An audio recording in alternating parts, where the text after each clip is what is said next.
অনেকেই বলে আমি এত কষ্ট কাজ করার পরেও কেন ভিডিও বানাই। তো আমি আজকে তাদের কথারই উত্তর দেব। আমি একজন মিস্ত্রি, সকাল থেকে সন্ধ্যা পর্যন্ত কাজ করি, কিন্তু কাজের মাঝে একটু সময় পেলে ফোন বের করে ভিডিও করি, কারণ আমি চাই আমার বাস্তব জীবন মানুষ দেখুক।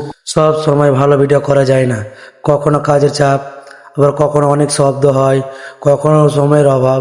তবুও আমি চেষ্টা করি, কারণ আমি হাল ছাড়তে চাই না। আমি শুধু ভিউজের জন্য ভিডিও করি না, আমি চাই একজন সাধারণ শ্রমিকের জীবনটা মানুষের সামনে তুলে ধরতে। যদি আমার ভিডিও দেখে একজন মানুষও অনুপ্রাণিত হয়, সেইটাই আমার সবচেয়ে বড় পাওয়া।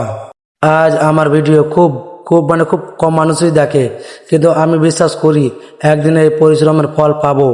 যতদিন পারবো কাজও করব, আবার ভিডিও করব। তোমরা যদি আমার এই যাত্রার পাশে থাকতে চাও, তাহলে ভিডিওটা লাইক করো, কমেন্ট করো, আর চ্যানেলটিকে সাবস্ক্রাইব করো। আর যদি ফেসবুক থেকে দেখে থাকো, তো আইডিটাকে ফলো করো। দেখা হবে পরের ভিডিওতে তোমার বাস্তব জীবনের বাস্তব ভিডিওর সাথে।